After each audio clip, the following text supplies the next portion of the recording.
Hi, I'm Maggie McMahon, and this is my 448 Pechacucha final. I want to focus on being optimistic within the classroom.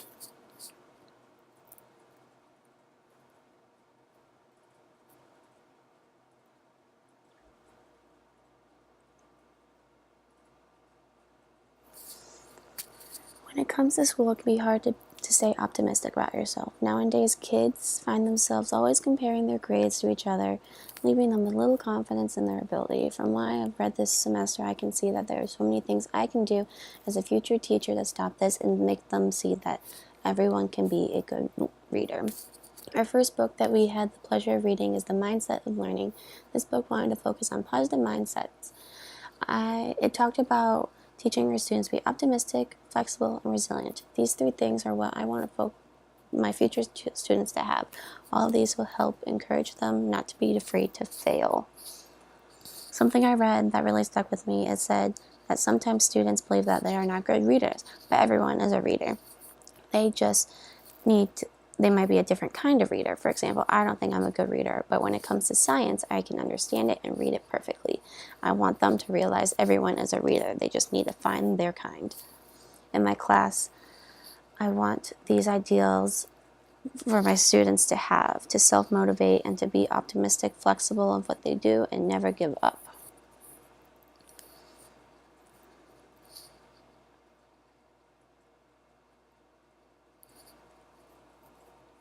For our second book we chose, this is Disciplinary Literacy.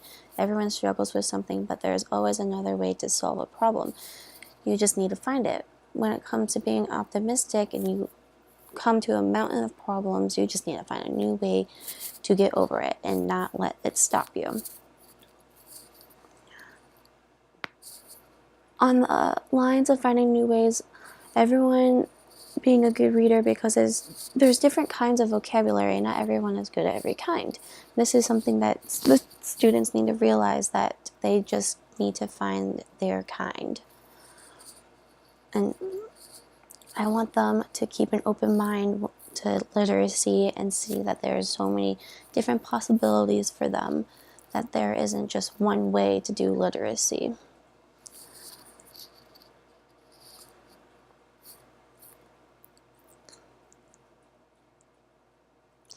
For our third book, Teaching Dilemmas and Solutions in Content Area Literacy, it talked about different scenarios on literacy with different content areas. There are so many different kinds nowadays, from art to online to hands-on reading, that they can find. The other thing I learned is that art can be a way of literacy.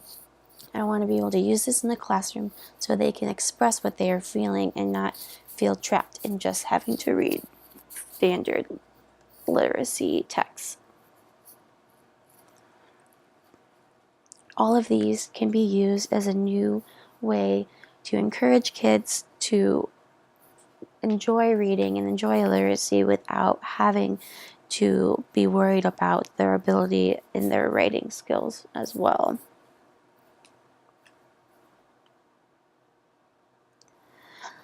In one of the RTI articles we read, it talked about multi-phase support systems. Finding that support system is very important to me and to my future students. I want them to see that it's okay to get that extra help and not be afraid to go find it. Doing this will help them be more successful.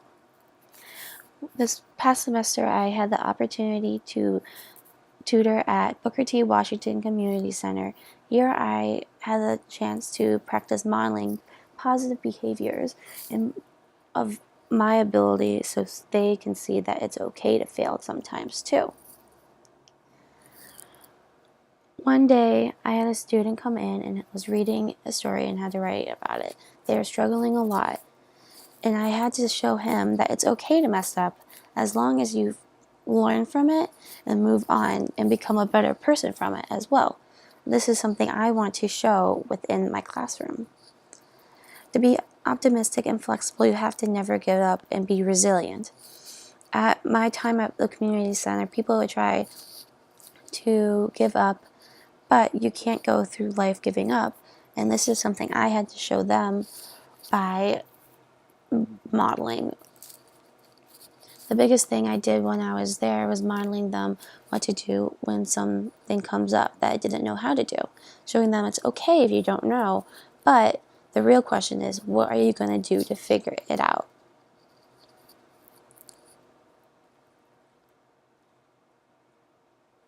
On the lines of this, in EDT 442, I struggled when it came to learning about phonics. Being dyslexic, this is something I physically could not do, but it did not stop me. I had to learn and find a new way to ensure that I could be successful, and this is something I want to teach my future students. There is always a way. It can be hard to stay optimistic when things in school begin to fail, but after reading and my volunteering, I believe that I have the tools that I can use to ensure that my students can see the good in themselves and in their abilities to always be successful, to be their best student. The major keys to do this is staying optimistic, flexible, and being resilient.